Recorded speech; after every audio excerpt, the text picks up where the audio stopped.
لو انزلنا هذا القرآن على جبل لرأيته خاشعا متصدعا من خشیت اللہ. فرمایا کہ اگر ہم اس قرآن کو پہاڑوں پہ نازل کرتے تو اس اللہ کے خوف کی وجہ سے، خشیت الہی کی وجہ سے پہاڑ بھی ریزہ ریزہ ہو جاتے. ہندوستان کے اندر ایک دفعہ ہندو کا ایک بہت بڑا گردوارہ ہوتا ہے جو ہندو جس کی میں عبادت کرتے ہیں، کئی سو سال پرانا ہندو نے دعوت کا دعویٰ کر دیا. وہ کہنے لگے مسلمانوں کی مسجدیں تو چند سالوں کے اندر خراب ہو جاتی ہیں، وہ گرنا شروع ہو جاتی ہیں. ہمارا یہ جو گردوارہ ہے یہ 200 سال پرانا ہے، یہ اتنے عرصے سے کھڑا ہے، آج تک اس کے اندر ذرہ برابر بھی فرق نہیں آیا. لہذا ہمارا جو دین ہے، ہمارا جو مذہب ہے یہ سچا ہے، اسلام سچا نہیں ہے. حضرت ابو شاہ عبد العزیز محدث دہلوی رحمۃ اللہ علیہ کو اطلاع کی گئی. حضرت شاہ صاحب رحمۃ اللہ علیہ تشریف لائے، اس گردوارے کے اندر داخل ہو گئے.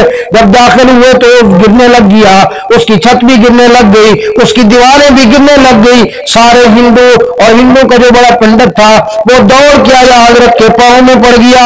کہنے لگے حضرت ہم مان گئے ہیں، اسلام سچا ہے، آپ ٹھہر جائیں، یہ تو بتائیں کہ یہ کیسے ہو گیا.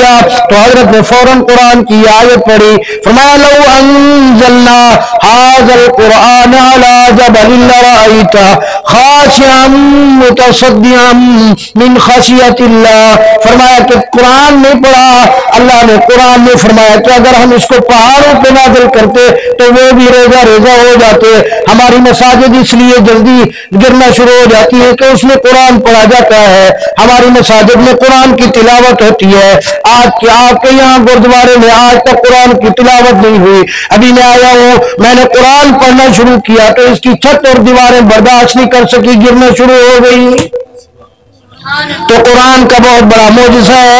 یہ تو امام الانبیاء رحمت دو عالم صلی اللہ علیہ وسلم کے سینہ اطہر کا صدقہ ہے.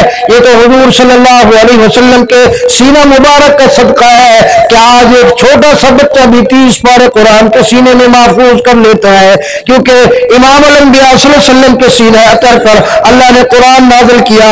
حضور صلی اللہ علیہ وسلم کے سینہ اطہر سے گزر کر یہ قرآن ہم تک پہنچا.